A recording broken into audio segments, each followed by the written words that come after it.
What's going on, everybody? Welcome back to another late night in the BrewLab with me, Lone Fox, your Brewmaster-in-Chief.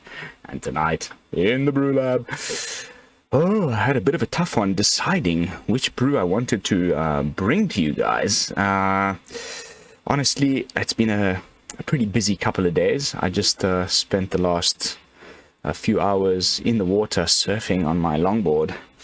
First time in 2 years that I've paddled out and tried to catch some waves, and I was terrified that I would just suck and I would fall off my board straight away. There was some pretty big waves today, a couple of 6-foot overhead swells, but it turns out it's just like riding a bicycle. I almost feel like the muscle memory kicked in. I felt like I was surfing better than I have even before I left Bali 2 years ago. So that's a little bit of a very good excuse for why I've not had so much time to prepare for tonight. So I have like a spread of brews, and I just before I hit record, I did a couple of test matches with all of them, and I think I finally settled on the one. So without further ado, let's jump into tonight's brew. As you can see here, all the ones with little hearts were the ones in contention. Bant Humans is looking interesting, and it needs a bit more work. I'll be tinkering with this one. I won't even go into it. Then, of course, we've just played the Red Wolves, and I decided to go and splash green and see how that worked out. And this one is showing some serious promise as well. But it was just maybe a little bit too soon. Lots of the cards from Red Moon Rising are in the Gruul version, so I thought at the end of the day, let's try a little rotation proof action, and I settled on Naya Humans Standard 2023. This time I'm not cheated, not even with the lands. It's completely rotation proof. So let's jump into it, shall we? Naya Humans 2023. So much fun, so much fun. I've been really enjoying this one. We've seen this combo before on the channel with the fight rigging and the Sigarda summons. I put up a Selesnya version not too long ago, but by splashing red, we get access to Kumano faces Kakkazan, which, as you guys know, is just like more and more just like, wow, incredible little one drop. And the cool thing is when it finally flips into the etching, it's a human shaman, so it fits the whole, synergies of the deck, and there's many of them. First of all, we've got Katilda, the Dawnhart Prime, which allows our humans to tap for a mana of their color. So, you could tap the etchings for red in that example. We've also got Sigarda, Champion of Light, which is our human, anthem effect, gives all of our humans +1/+1. And also the Hamlet Vanguard. When it enters the battlefield, it gets an additional +2, 2 +1/+1 counters on it for each other non-token human you control. So again, humans all round. We've got some of the usual suspects. I quite like the Chaplain of Alms for the ward ability. It's a nice little aggressive one drop because of the first strike, and it's a little bit tougher to remove. And then eventually, if you do get to cast it for its disturb cost, it gives all of your creatures ward 1, which is quite lovely, especially against Boros, which is, of course, enemy number 1.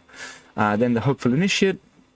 Of course, the aim of the game here, if you don't remember so far back to the Selesnya fight rigging deck that I put up with humans a little while back, is to put counters on stuff, because at some point we will play fight rigging, hopefully hit Sigarda's summons off of the fight rigging, and Sigarda's summons is, wow, what a cool card. Like, I'm again surprised I don't see much of this on the ladder at all.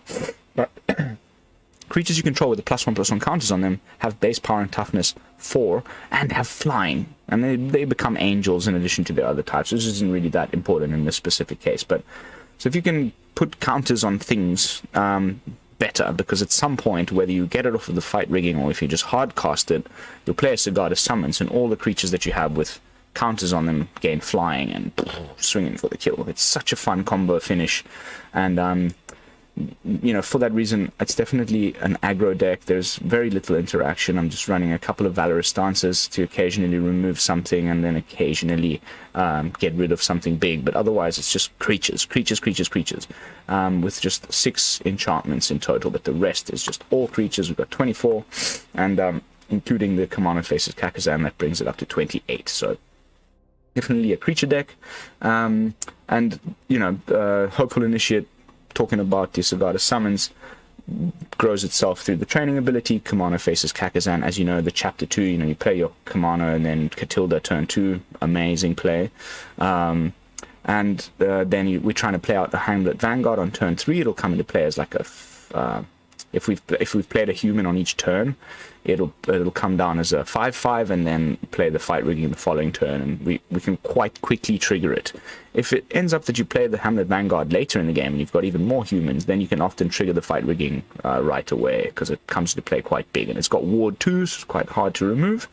Talking about other things that benefit from having being modified, as they say in the Kamigawa set, the Upriser Renegade gets +2/+0 for each other modified creature you control. This can get huge in this deck, absolutely huge, because we don't only have the aforementioned Kumano faces Kakkazan that might modify something when it enters the battlefield, the Hopeful Initiate that modifies itself, the Katilda puts a +1/+1 counter on each creature you control, potentially. We've also got fight rigging and Alena and Halana partners, which is another great reason to splash red into the previous Naya Humans deck that I put up. And again, this is rotation proof. This card is obviously freaking amazing. The Naya Humans list that isn't rotation proof, that has, Elite Spellbinder and the Luminarch Aspirant, features 3 or 4 of this card right now. It's obviously just fantastic, and I quite like it that even though we don't have Luminarch Aspirant, we got the fight rigging, which also puts a counter on things at the beginning of combat. So if you order your triggers carefully, you can put the +1/+1 counter on Halana and Alena partners, and of course the bigger she is, the bigger she makes the thing that she puts the counters on. So quite often, if you're like quite a bit behind from getting to that 7 power or greater to trigger the fight rigging, if you arrange your triggers properly, you'll be able to get there really quickly if Halana and Alena is on the battlefield as well. And that's the deck, really. We just play a creature every turn and try and win by like sort of creating a board state that's too big and too hard to deal with for the opponent, and then hopefully ending with a nice combo finish with Sigarda summons and flying over the top of everybody, where you can essentially just have it happen during combat, right? Like the Halana and Alena plus the fight rigging, go on the Hamlet Vanguard, you get the 7, poof, the Sigarda summon enters the battlefield, everything gets flying, poof, attack. Super duper fun. As far as the mana base goes, of course, we don't have access to our pathways and other things, so a little bit sketchy. I'm still trying to figure this out. From what I've seen from some weird spoilers that are unconfirmed, we should be getting new Shocklands in the next set. And of course, later on today, there's going to be, or at least for my American viewers, depends where you are on the planet, but as far as I am concerned in Bali, it's already nighttime on the 16th, and I kind of have to probably wait until tomorrow when the stream kicks off. But there's this world building stream. I always quite like that one. It's the stuff that happens just a little bit before the actual big debut video, so we're going to see the storylines and the characters from and the plane and how it is that they came up with the ideas and stuff. It's all coming today on Twitch, so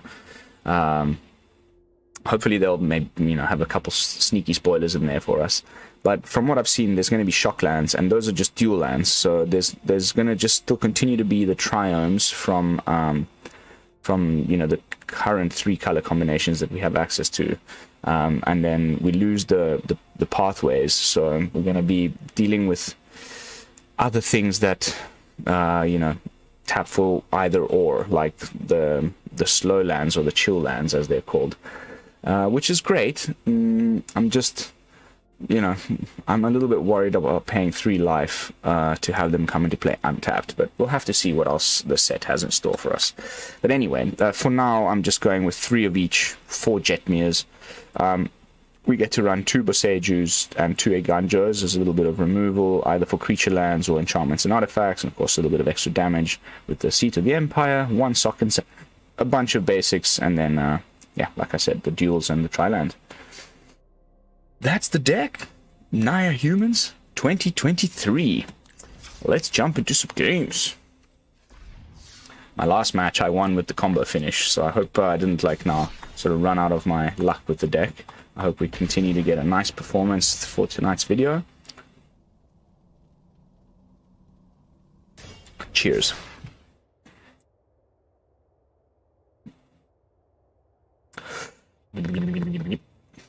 Oh, by the way, of course, as always, I always forget, but at this point in my videos, a little bit of self-promotion. Please subscribe to the channel, like the video, leave a comment down below. All those things really help me out. And of course, if you'd like to join our lovely Discord community, there's a link in the video description for you guys down below.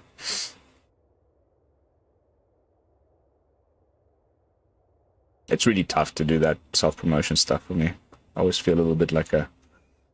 But, you know, of course, it really, really helps the channel, so if you could be so kind. Avon Squire. Oh, hit Diamond 3 as well. Slowly climbing my way up. Not the best hand, but also could be a lot worse. Maybe we get an untapped land next turn and we can go Adversary. Now, let's see. Otherwise, we just play out the initiate. Oh, God. It's Boros again, baby. Yeah. Do do do do do do do.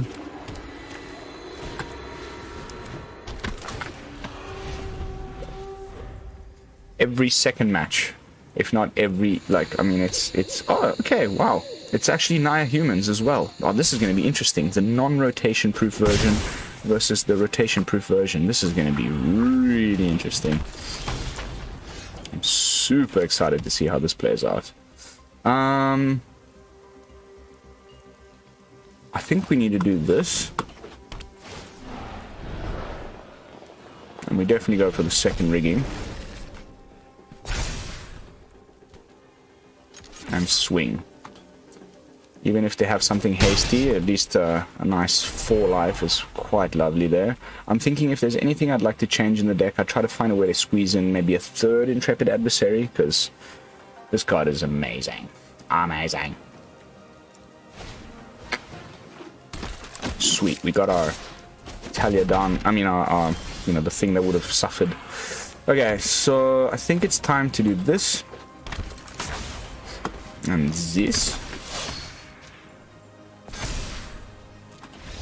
Oh. Oh. Baby. He was definitely running the, you know, the white. It's basically mono white that just splashes for these 2 cards. I'm definitely leaning a lot more into the other cool, you know, humans that you get outside of white. And you guys know me, I'm not a huge fan of taxes. Even though Talia is obviously a fantastic card and Elite Spellbinder is busted, but yeah, I'm a bit sick of playing those cards. I'm a bit over it. I'm so primed for this rotation. It's finally gotten to the point where we're close. We're like about 2 weeks out, guys. Oh, I'm frothing, and I'm fairly certain Wizards will invite me to the early access event again.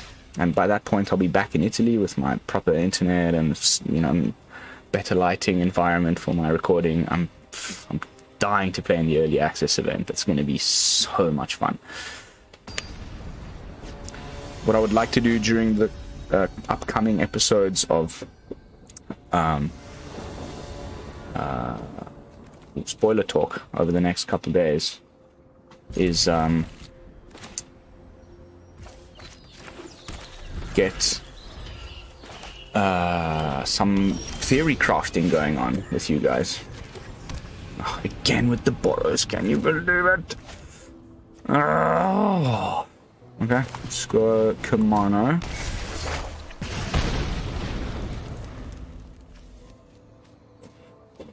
Actually, not again Boros, sorry. Previous matchup was not Boros, but Oh wow, this guy spent a lot of money on his lands. Okay, not the best start from Boros. We may still have a good chance here. Let's play out a nice juicy adversary. We need a land though next turn, big time. Land would be the thing. Ooh. Oh, Boros bricking a little bit. That's a pity. Land. Okay, so then we just play out the rigging and grow our Kumano. You'll probably have another bit of removal. Let's get the summons under there, of course.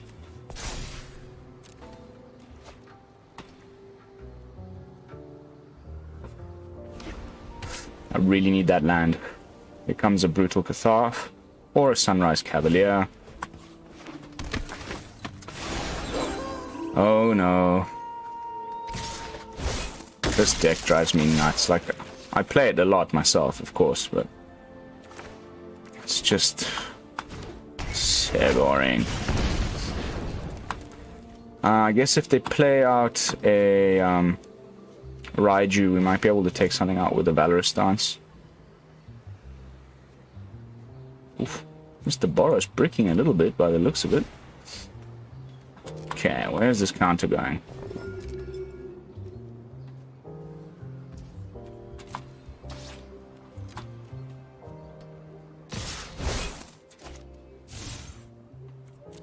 Okay, we have to actually let the counter go on and get rid of it.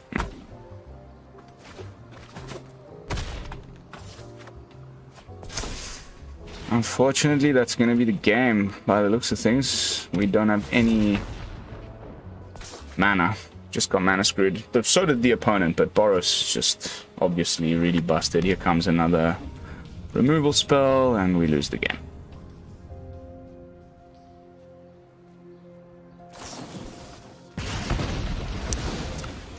I'm so sick of it. I'm so sick of it.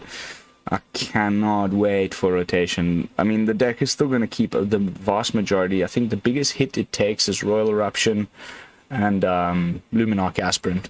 But the rest of the cards are already rotation proof, so there's a good chance we'll have to be dealing with Boros aggro for a while longer. I'm hoping we get some more tools to deal with it. It's a little bit obnoxious right now.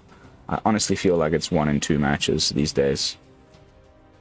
And then the matchmaking algorithm does some crazy shenanigans. Like whenever I switch to mono black, then just never see Boros again. You know, the usual conspiracy theory, tinfoil hats on. That's a pretty terrible hand.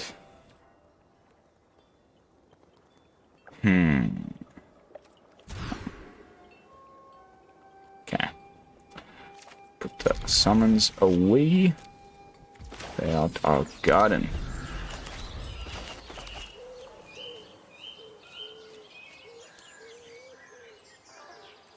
Is it going to be angels? Nope. Boros again. Oh, the boredom. The levels of boredom.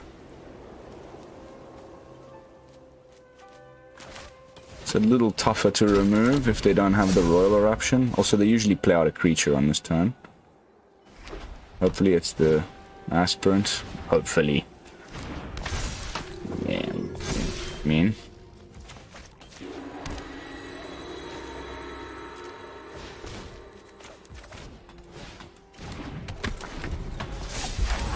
At least we're going to get a very large Vanguard down, which should be pretty nice against Boros.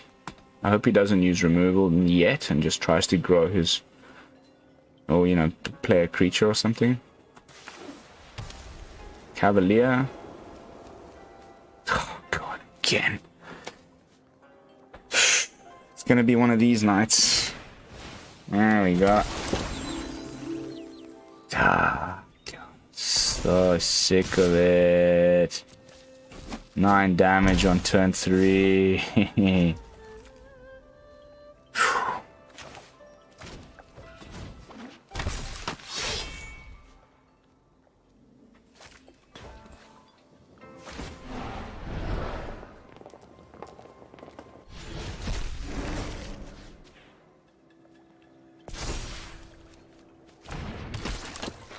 Hey, that's not bad.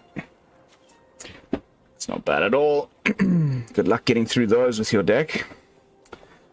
You're gonna need more mana for your Brutal Cathars.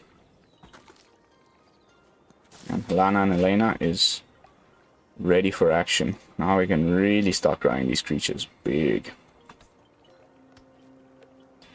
Question is, when will I get to start attacking?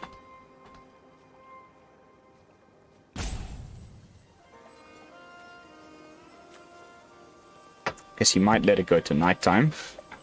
They can do, you know, put a counter on the Cavalier with the Aspirant, and because of the ability from the Cavalier, one of the better cards from the deck that's sticking around. I can't wait to see the back end of this one, even though it was when this was spoiled back in Zendikar Rising. Whew, I was excited. Oh, did Mr. Boros have too many of the big creatures to get through? Oh, I'm so sorry. That was a great hit off of the rigging to get a second Vanguard. What a salty freaking dude. So salty.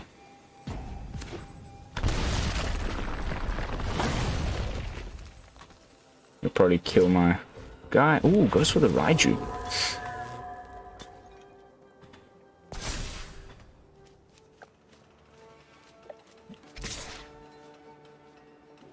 Why would you attack?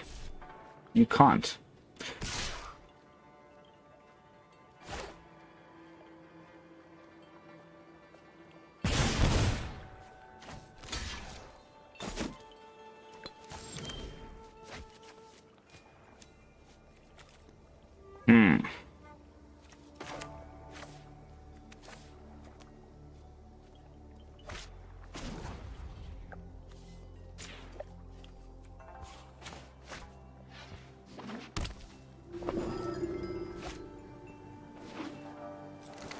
Okay, so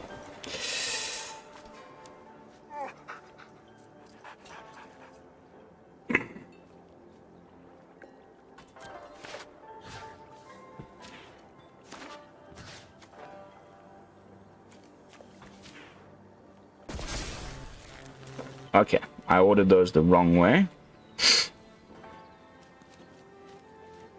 He needs to try and burn us, and we need to get our Sigarda summons, because he can definitely burn us if we're not careful. But with Halana and Alena, we're pretty much guaranteeing that our creatures will always be bigger.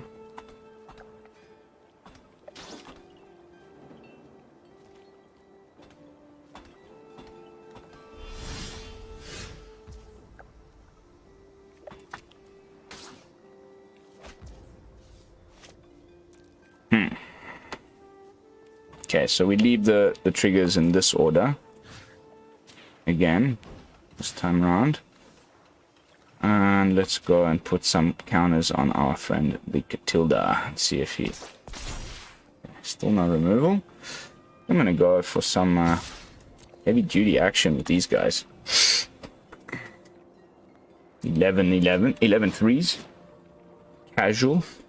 Coming through. It's okay. We can go like this.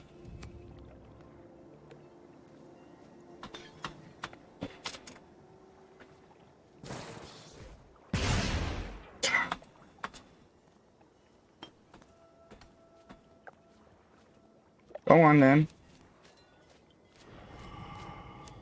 Oh my goodness. Got him down to 3 life.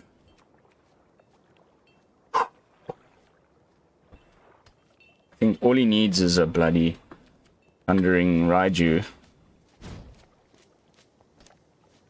Or just... Oh, yes, baby! Yes! Yes! Yes! Yes!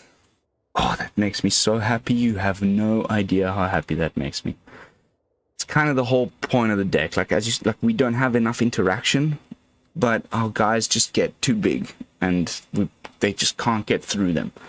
Even something, you know, anybody even playing Me Took Massacre would have had some serious trouble getting through this. So, whew.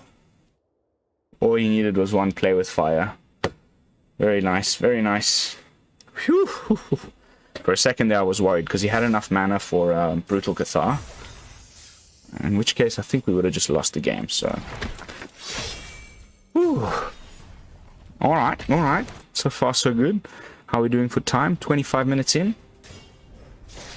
Good couple more matches up my sleeve. Let's try and get the combo off with the Sigarda summons.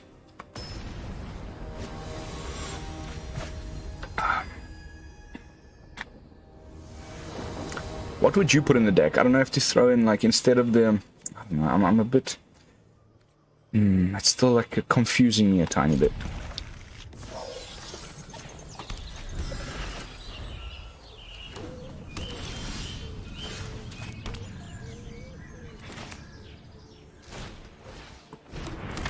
If this is Boros again, I'm gonna freaking... Oh my god. 3 in a row. 3 in a row. 3 Boros matches in a row.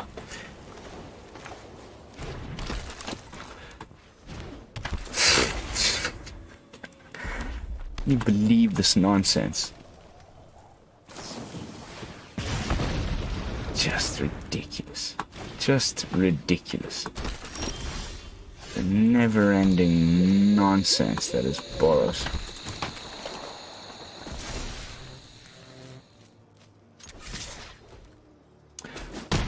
Try and race a little bit, maybe. It's okay.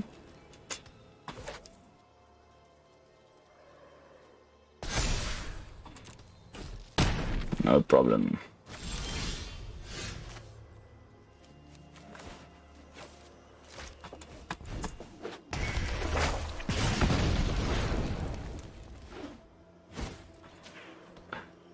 That's a big old juicy Vanguard.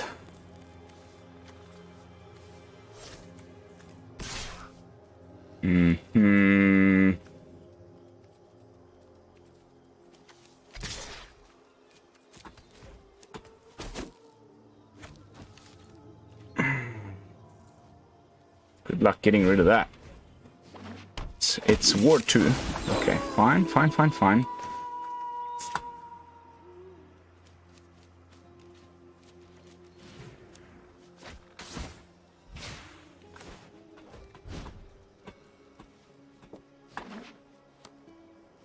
Give me the summons. Oh.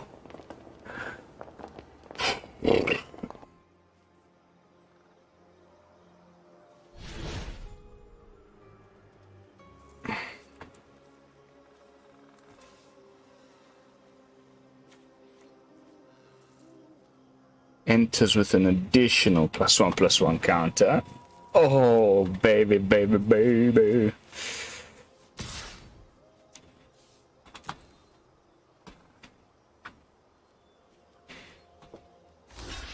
Yes, throw the initiate under the bus, thank you.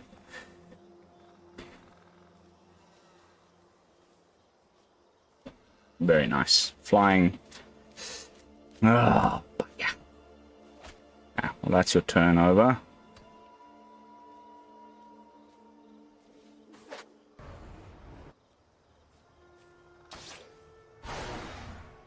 Here goes the audio bug again.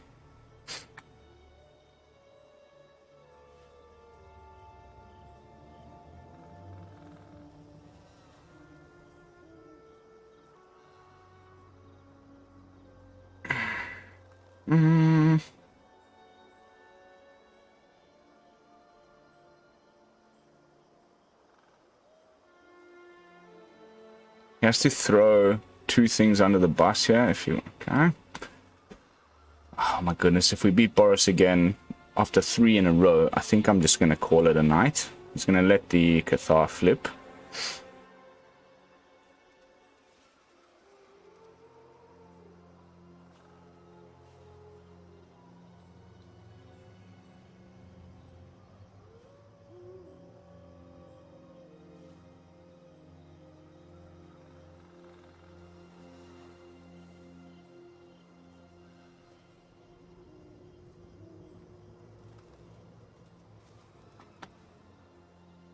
has to be the adversary.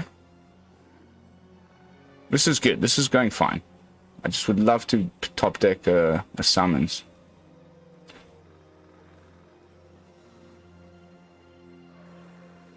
Now he has to double cast to flip the brute, but then he won't have the mana to pay the ward.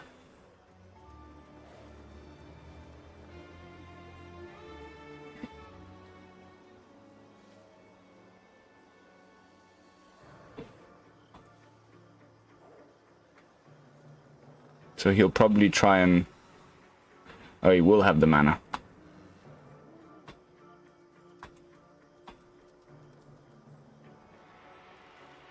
That's a bit of a nightmare. Yeah, because we definitely needed the Brutal Cathar to flip again. Unbelievable. Down to 2.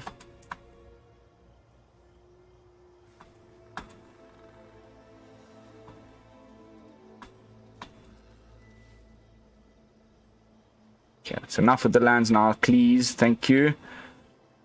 Ah, thank goodness. Some life gain.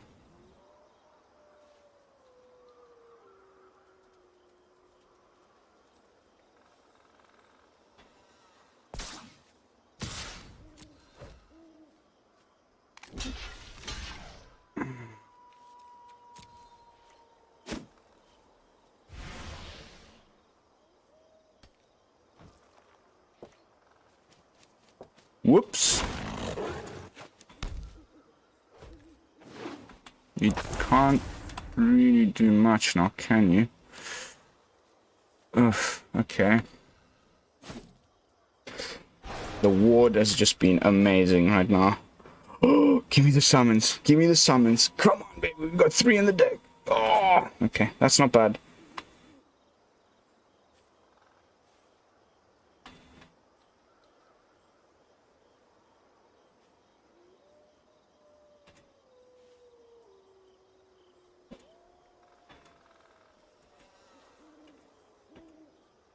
Oh, what a match.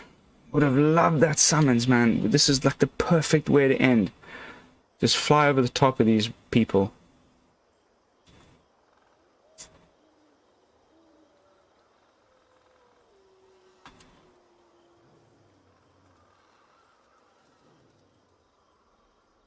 Gotcha. I would have swung with both there. Oh. Alright, well, guys, I do need to call this one a little bit shorter. I'm completely and utterly exhausted. But if I've beat Boros twice in a row for you guys with this deck, I have a feeling you should definitely consider having a good look at it. Because there's nothing better than beating Boros Burn, isn't there? So that is going to be it for tonight's gameplay footage.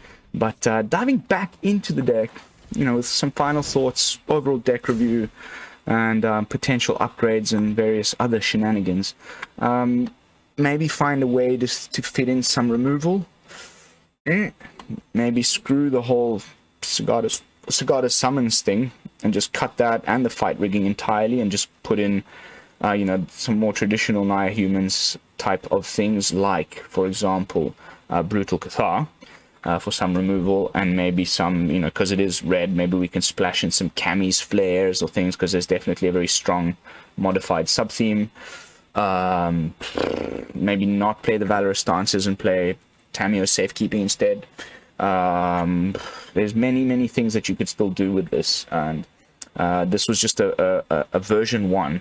So you'll have to stick around and subscribe to the channel if you want to see where I take this next, because I think there's definitely some potential here, and I'm really hoping we get more support for this human tribe, because it is definitely one of my favorite, and of course in Naya colors, which you all know. Look at my sleeves. But yeah, beg your pardon, lots of salt water in my nasal cavities from the surf. But that is going to be it for tonight's gameplay footage. Thank you, as always, so much for watching. Don't forget to leave a comment and subscribe and all that good stuff. And, of course, join the Discord community, link in the description. I will see you all the day after tomorrow with another fresh brew. I'm heading north with my mother and daughter to a camping trip next to a lake on a volcano. I'm going to send you some incredible pictures. You know, follow me on Twitter, follow me on everywhere, and I'll be posting some little shorts of our adventures. It's a gorgeous, gorgeous place. It's a big volcano in the center of the island. We're basically camping on top of it, and you can see all the other volcanoes around you in a big lake. It's going to be amazing. But yeah, as I said, see you then. And this is Lone Fox from the BrewLab, signing out. Peace, y'all.